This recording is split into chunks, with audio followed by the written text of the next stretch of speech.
মানুষকে ক্ষমা করে দেওয়া, তিনি মানুষদেরকে ক্ষমা করে দিয়েছেন। মুহাম্মদুর রাসূলুল্লাহ সাল্লাল্লাহু আলাইহি ওয়াসাল্লাম যখন মক্কা থেকে মদিনায় চলে আসবেন, আল্লাহ তাআলা বললেন, হাবিব, আপনার ঘরের চারপাশে কাফেররা দাঁড়ায় গেছে তরবারি নিয়ে। ফজরের সময় আপনি যখনই ঘরের দরজা খুলবেন, আপনার ঘাট থেকে শরীরটা, মাথাটা আলাদা করে দেবে। সমস্ত কাফেররা আপনার ঘরের চারপাশে দাঁড়িয়ে গেছে। ইয়া রাসূলুল্লাহ সাল্লাল্লাহু আলাইহি ওয়াসাল্লাম, আপনি হিজরত করেন। আপনি কি করেন? হিজরত করেন। আল্লাহ রাসূল সাল্লাল্লাহু আলাইহি ওয়াসাল্লাম তার চাচাতো ভাই আলীকে ডাকলেন, ডেকে বললেন, আলী, তুমি আমার বিছানার উপরে ঘুমাও। আমি যেই বিছানায় ঘুমাইছিলাম, এই বিছানার উপরে তুমি কম্বল মুড়ে দিয়ে ঘুমাও। আমি পিছনের দরজা দিয়ে মদিনায় চলে যাচ্ছি। তবে সকালবেলা তুমি যখন ঘুম থেকে উঠবা, আমার এই খাটের নিচে দেখো অসংখ্য টোপলা আছে। টোপলা টোপলা বলে তো, ছোট ছোট ব্যাগ, থলে, এখানে লেখা আছে, এগুলো হলো যারা আমার ঘরের পাশে দাঁড়িয়ে আমাকে হত্যা করার জন্য চেষ্টা করছে। তারা দিনের বেলায় আমার বিরোধিতা করে, কিন্তু তাদের সম্পদগুলো রাত্রে এসে আমার কাছে দিয়ে যায় আমানত হিসাবে। ওর কারণ অন্য নেতাদের কাছে দিলে তো খেয়ে ফেলবে। সুবহানাল্লাহ বলবেন না?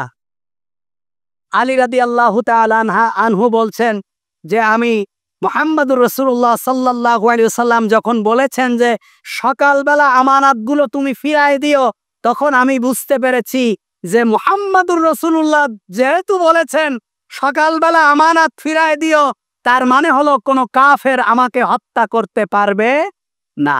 যদি পারত তাহলে মুহাম্মদ সাল্লাল্লাহু আলাইহি ওয়াসাল্লাম এ দায়িত্ব আমাকে দিতেন না। আলী রাদিয়াল্লাহু তাআলা আনহু বলছেন, আমি যখন সকাল হলো, আমি যখন আমানতগুলো ফিরাই দিতে গেলাম, যারা মুহাম্মদ সাল্লাল্লাহু আলাইহি ওয়াসাল্লামের কাছে আমানত রেখেছে, আমি দেখলাম টুপলার গায়ে যাদের নাম লেখা আছে, তারা তরবারি নিয়ে মুহাম্মদুর রাসূলুল্লাহ সাল্লাল্লাহু আলাইহি ওয়াসাল্লামকে হত্যা করার জন্য বসে আছে। তারা কি করছে? হত্যা করার জন্য চারপাশে দাঁড়িয়ে গেছে, অথচ তাদের মাল আমানত রেখেছে কার কাছে? মুহাম্মদুর রাসূলুল্লাহ সাল্লাল্লাহু আলাইহি ওয়াসাল্লামের কাছে। তো সুতরাং অনেকেই এখনো জানে যে হুজুর দুর্নীতি করেনি, হুজুর সাদাবাজি করেনি, হুজুর নিরীহ মানুষ, হুজুর গরিব মানুষ, হুজুর কারো গালে একটা চড় মারেনি। কিন্তু হুজুরে এই স্বাভাবিকভাবে চলতে দেওয়া যায় না। হুজুরে কি করতে হবে? বন্দি করো, মারো। হুজুরের এই উত্থান ঠেকাতে হবে। কিন্তু তারা নিজেরাও জানে যে হুজুর ভালো মানুষ। হুজুর কি মানুষ? কারো কাছ থেকে চুরি করেনি, ডাকাতি করেনি। তা মুহাম্মদুর রাসূলুল্লাহ সাল্লাল্লাহু আলাইহি ওয়াসাল্লামকে যারা মক্কা থেকে মদিনায় তাড়িয়ে দিল,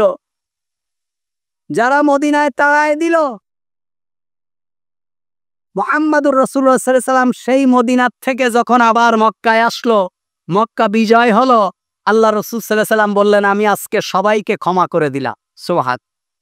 সবাইকে কি করে দিলাম? ক্ষমা করে দিলাম। নাকি মক্কা বিজয়ের পরে সাহাবীরা একেবারে প্রতিপক্ষ যারা ছিল তাদের ঘর বাড়ি জ্বালায়ে, দোকানপাট লুট করে একেবারেই সাবার করে দিয়েছে নাকি? পৃথিবীর ইতিহাসে এমন আছে? হ্যাঁ? তাহলে আমরা কি করলাম? 5 তারিখের পরে আমরা গণভবন ঢুকে গেলাম। কেউ হাঁস, কেউ মুরগি, কেউ মাছ, কেউ ফ্রিজের তরকারি, সব হালালান তৈয়বা, খাও পবিত্র নাকি? এটা কি আমি করেছি? আপনার কি মনে হয় যে আমি মসজিদের ইমাম সাহেব যেই করেছি, আরেক মসজিদের ইমাম গেছে? তা কারা গেছে? আসমান থেকে আল্লাহ তাআলা তাবুকে ওই বদরের যুদ্ধে যেরকম ফেরেশতা নাযায় ছিল এরকম নাজিল করছে নাকি? না। আস্তাগফিরুল্লাহিল আযীম। কোন সম্পদ, কোন সময়, কোন কারো সম্পদ আমাদের জন্য হালাল হতে পারে না। এটা মনে রাখতে হবে। তা মুহাম্মদুর রাসূলুল্লাহ সাল্লাল্লাহু আলাইহি ওয়াসাল্লাম এমন উদার ছিলেন, আল্লাহ রাসূল সাল্লাল্লাহু আলাইহি ওয়াসাল্লাম সকলকে ক্ষমা করে দিলেন। ওয়াহশী, মক্কা বিজয়ের পর ওয়াহশী নামক একজন ইথিওপীয় গোলাম ছিল, নিগ্রো কালো। যে মুহাম্মদুর রাসূলুল্লাহ সাল্লাল্লাহু আলাইহি ওয়াসাল্লামের চাচাকে বদরের যুদ্ধে হত্যা করেছে এবং আবু সুফিয়ানের স্ত্রী মুআবিয়া রাদিয়াল্লাহু তাআলা আনহুর মা হিন্দা রাসূল সাল্লাল্লাহু আলাইহি ওয়াসাল্লামের চাচার বুকের উপরে বসে তার বুকটাকে ফেলে ফেলেছে, ফেলে ফেলে কলিজা বের করে চাবায় খেয়েছে, জীবন্ত কলিজা চাবায় খেয়েছে। আল্লাহ রাসূল সাল্লাল্লাহু আলাইহি ওয়াসাল্লাম এই ওয়াহশী যখন মক্কা বিজয় হলো, সে তখন অনুশোচনা করে কোনো মাধ্যম দিয়ে মুহাম্মদুর রাসূলুল্লাহ সাল্লাল্লাহু আলাইহি ওয়াসাল্লামের কাছে পৌঁছায় গেছে। কারণ তার ধারণা হলো যদি কোনোভাবে মুহাম্মদ সাল্লাল্লাহু আলাইহি ওয়াসাল্লাম পর্যন্ত আমি পৌঁছাতে পারি তাহলে আমার আর কিচ্ছু হবে না। সুবহানাল্লাহ। লাকাদ কানা লাকুম ফি রাসূলিল্লাহি উসওয়াতুন হাসানা। একজন কাফের যে মুহাম্মদ সাল্লাল্লাহু আলাইহি ওয়াসাল্লামের চাচাকে হত্যা করেছে, সে বলছে যে আমি এতগুলো যুদ্ধ করেছি মুহাম্মদ সাল্লাল্লাহু আলাইহি ওয়াসাল্লামের বিরুদ্ধে, এত ষড়যন্ত্র করেছি, তার চাচাকে হত্যা করেছি, তার চাচার কলিজাকে বের করে খাওয়া হয়েছে, কোনোভাবে যদি আমি মুহাম্মদ সাল্লাল্লাহু আলাইহি ওয়াসাল্লাম পর্যন্ত পৌঁছাতে পারি তাহলে আমার আর কিছু হবে না। পৌঁছায় গেলেন আল্লাহ রসুল পর্যন্ত। আল্লাহ রসুল বললেন, তুমি কে? ইয়া রাসূলুল্লাহ সাল্লাল্লাহু আলাইহি ওয়াসাল্লাম, আমি ওয়াহশী। কোন ওয়াহশী? ইয়া রাসূলুল্লাহ, আপনার চাচাকে যে বদরের যুদ্ধে আমি মেরে ফেলেছিলাম এবং আপনার চাচার বুক চিরে কলিজা চাবায় খেয়েছিল আবু সুফিয়ানের স্ত্রী হিন্দা, আমি সেই ওয়াহশী। আল্লাহ রসুল বললেন, ওয়াহশী তুমি কিভাবে কাজটা করলে? ওয়াহশী তুমি কিভাবে করলে? আমার চাচাকে কিভাবে মেরে ফেললে? তবে শোনো ওয়াহশী, বলছি ইয়া রাসূলুল্লাহ সাল্লাল্লাহু আলাইহি ওয়াসাল্লাম, আমি আপনার কাছে এসেছি। কেন এসেছো? আমাকে মুসলমান বানায় দেন। সুবহানাল্লাহ। আমাকে কি বানায় দেন? মুসলমান বানায় দেন। সুতরাং আপনি যদি মুহাম্মদ সাল্লাল্লাহু আলাইহি ওয়াসাল্লাম যদি তার সাহাবীরা যদি তাকে মেরে ফেলে দিত, মুসলমান হতো কে? আল্লাহ রসুলকে যখন তায়েফের মধ্যে তার উপরে যখন পাথর বর্ষণ করা হলো, তাকে যখন একেবারে শেষ করে দেওয়ার উপক্রম হলো, জিবরাইল আমিন এসে বললেন, ইয়া রাসূলুল্লাহ সাল্লাল্লাহু আলাইহি ওয়াসাল্লাম, আল্লাহ আপনার কাছে জিজ্ঞাসা করতে বলেছে, আপনি যদি চান এই তায়েফের মাটিটাকে আল্লাহ তাআলা উল্টায় দেবেন, তায়েফকে ধ্বংস করে দেবে। যারা তায়েফে গেছেন তারা জানেন সেই সমস্ত জায়গা। আমি যখন তায়েফে যাই আমার শুধু মুহাম্মদ সাল্লাল্লাহু আলাইহি ওয়াসাল্লামের এই হাদিসটার কথা মনে পড়ে। আল্লাহ রাসূল সাল্লাল্লাহু আলাইহি ওয়াসাল্লাম বললেন, না, আজকে যদি আমার কথার কারণে আল্লাহ তাআলা যদি তায়েফবাসীকে ধ্বংস করে দেয়, তাহলে আগামী দিন এই কোরআনের দাওয়াত আমি কার কাছে পৌঁছাবো? সুবহানাল্লাহ। সুতরাং আজকে যে আপনার প্রতিপক্ষ, যে আজকে আপনার কোরআনের দাওয়াতকে প্রত্যাখ্যান করেছে, যে আপনার কোরআনের রাজনীতিকে প্রত্যাখ্যান করেছে, যে আজকে ইসলামের আন্দোলনকে প্রত্যাখ্যান করছে, যে আপনার বিরুদ্ধে ষড়যন্ত্র করছে, আপনি যদি রাগের বশীভূত হয়ে যদি তাকে মেরে ফেলেন, তার উপর প্রতিশোধ নেন, তাহলে আগামী দিন কোরআনের দাওয়াত আপনি কার কাছে দেবেন? কার কাছে পৌঁছাবেন? মুহাম্মদুর রাসূলুল্লাহ সাল্লাল্লাহু আলাইহি ওয়াসাল্লাম আমাদেরকে সেটাই শিখিয়েছেন। আল্লাহ রাসূল সাল্লাল্লাহু আলাইহি ওয়াসাল্লাম এভাবে উদার ছিলেন। আল্লাহ রাসূল বললেন, ওয়াহশী তুমি কালিমা পড়েছো, মুসলমান হয়ে গিয়েছো, আল্লাহ তাআলা তোমার জীবনের সকল গুনাহ মাফ করে দিয়েছেন। তবে ওয়াহশী তুমি আমার সামনে আসবে না। খবরদার ওয়াহশী, তুমি আমার সামনে আসবে না। তুমি মুসলমান হয়েছো, আমি তোমাকে ক্ষমা করে দিয়েছি, আল্লাহ তোমাকে ক্ষমা করে দিয়েছে, তবে ওয়াহশী তুমি আমার সামনে আসবে না। কারণ তোমাকে আমি যখন দেখব তখন আমার কলিজার টুকরা চাচার কথা মনে পড়ে যাবে। সুবহানাল্লাহ। আমার চাচার কথা আমার মনে পড়ে যাবে। ওয়াহশী তুমি আমার সামনে আসবে না। ওয়াহশী সেদিন বলেছিল, ইয়া রাসূলুল্লাহ সাল্লাল্লাহু আলাইহি ওয়াসাল্লাম, যেই তরবারি দিয়ে আমি আপনার চাচাকে হত্যা করেছি সেই তরবারিটা আমি উঠায় রেখেছি। আমি ইসলামের একজন মহান ব্যক্তিকে যেই তরবারি দিয়ে হত্যা করেছি, এই তরবারি দিয়ে ইসলামের সবথেকে বড় দুশমনকে আমি দুনিয়ার থেকে সরায় দেব। সুবহানাল্লাহ। মুহাম্মদুর রাসূলুল্লাহ সাল্লাল্লাহু আলাইহি ওয়াসাল্লামের জীবদ্দশায় মুসাইলামাতুল কাজ্জাব যখন নবী দাবি করেছে, আল্লাহ রাসূল সাল্লাল্লাহু আলাইহি ওয়াসাল্লামের শেষ সময় মুসাইলামাতুল কাজ্জাব নবী দাবি করে মুহাম্মদ সাল্লাল্লাহু আলাইহি ওয়াসাল্লামকে বললেন, যে তাহলে আমরা অন্তত রাজত্ব ভাগ করে নেই, ওই এরিয়ার নবী আপনি, এই এরিয়ার নবী আমি, আপনি আমি সন্ধি চুক্তি করি, আমি আপনি সন্ধি চুক্তি করি, এই এরিয়ার নবী আমি, ওই এলাকার নবী আপনি। আল্লাহ রাসূল সাল্লাল্লাহু আলাইহি ওয়াসাল্লাম তাকে কিছুই বললেন না। আবু বকর রাদিয়াল্লাহু তাআলা আনহুর সময় যুদ্ধ পরিচালনা করে তাকে হত্যা করা হলো এবং ওয়াহশী সেই ইসলামের সব থেকে বড় দুশমন, মিথ্যুক নবী দাবিদার, সর্বপ্রথম তাকে হত্যা করেছে। তা আজকে যে ব্যক্তি ইসলামের দুশমন, আজকে যে ব্যক্তি প্রকাশ্যে বলছে যে ইসলামী শরিয়ার আইন আমি মানি না, যে ব্যক্তি এই কথা বলবে যে আমি কোরআনের আইন মানি না, সে ব্যক্তি কাফের। যে ব্যক্তি প্রকাশ্যে কথা ঘোষণা দেবে যে আমি কোরআনের আইন মানি না, সে ব্যক্তি কাফের। যদি কালিমা না পড়ে এর জানাজা পড়া হারাম। পৃথিবীর কোন মাযহাব, কোন সুন্নাহ, কোন ইখতিলাফ, কোন উলামা এই ফতোয়ার বিপক্ষে ফতোয়া দিতে পারবে না। যে বলবে যে আমি ইসলামী শরিয়ার হুকুম মানি না, সেই ব্যক্তি মুসলমান থাকবে, এটা কেউ বলতে পারবে না সে কাফের, প্রকাশ্যে কাফের। আর এমন কাফেরের আনুগত্য করা কোনো মুসলমানের পক্ষে জায়েজ হবে না, হারাম। আল্লাহ রাসূল সাল্লাল্লাহু আলাইহি ওয়াসাল্লাম তাকে হত্যা শেষ করে দিলেন। এক ইহুদি মুহাম্মদুর রাসূলুল্লাহ সাল্লাল্লাহু আলাইহি ওয়াসাল্লাম কেমন উদার ছিলেন। এক ইহুদি মুহাম্মদুর রাসূলুল্লাহ সাল্লাল্লাহু আলাইহি ওয়াসাল্লামের বাড়িতে আসলেন।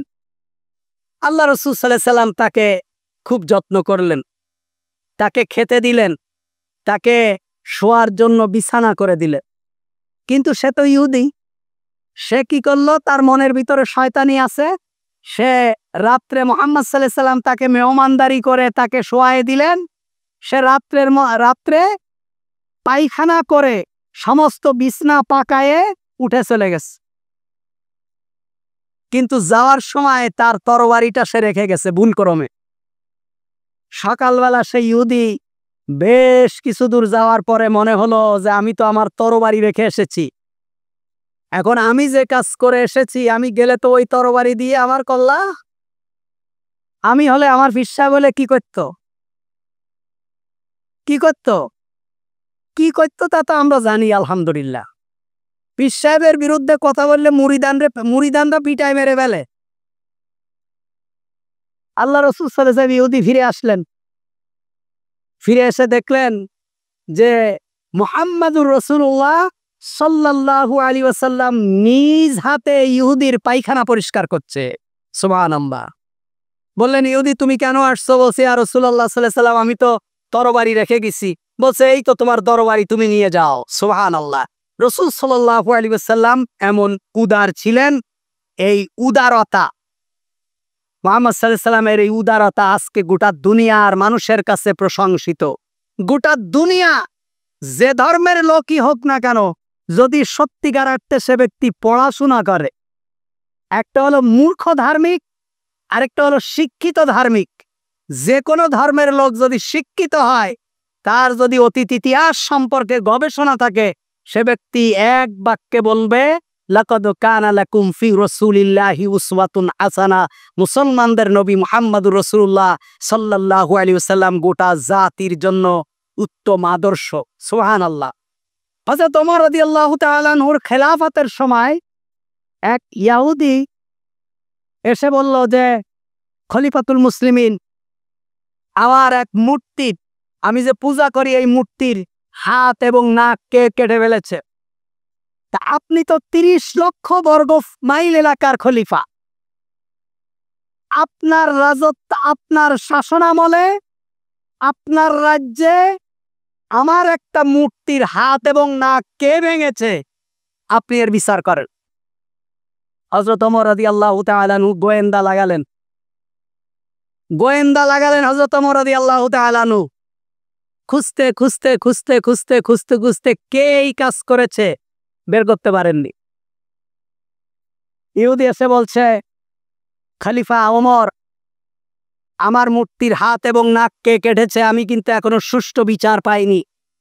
হযরত ওমর বললেন, আমি তদন্ত করেছি, তদন্তে কে এই কাজ করেছে আমি তা খুঁজে বের করতে পারিনি। তখন ওমর রাদিয়াল্লাহু তাআলা আনহু নিজের তরবারি ইহুদির কাছে দিলেন। ইহুদির কাছে দিয়ে বললেন, ভাই, তোমার মূর্তির নাক এবং হাত কে কেটেছে? আমি বলতে পারিনি, আমি ওমর, আমি এই রাজ্যের শাসনকর্তা।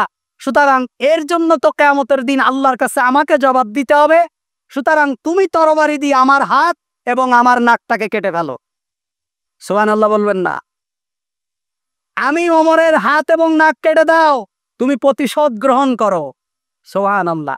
এই ছিলেন আমাদের সত্যিকার অর্থে আমাদের যারা নেতা, ইসলাম যাদের হাত ধরে এই দুনিয়া এসেছে, যারা আমাদেরকে নেতৃত্ব শিখিয়েছেন, যারা আমাদের ইসলামিক সমাজ ব্যবস্থা শিখিয়েছেন, যারা আমাদেরকে ইসলামী রাষ্ট্র উপহার দিয়েছেন, ইসলামী রাষ্ট্রের রূপরেখা যারা গোটা দুনিয়ার সামনে উপস্থাপন করেছেন, তাদের ইতিহাস এমন ছিল। সত্যিকার অর্থে যদি আপনি মুহাম্মদুর রাসূলুল্লাহ সাল্লাল্লাহু আলাইহি ওয়াসাল্লামের একজন আদর্শ উম্মত হতে চান, আপনাকেও এইভাবে আপনার জীবনের পরতে পরতে মুহাম্মদুর রাসূলুল্লাহ সাল্লাল্লাহু আলাইহি ওয়াসাল্লামের অনুসরণ এবং অনুকরণের মাধ্যমেই কেবলমাত্র আপনার জীবনকে সাজাতে হবে। আল্লাহ তাআলা আমাদের সকলের জীবনকে সুন্দরভাবে আলোকিত করার তৌফিক দান করুক।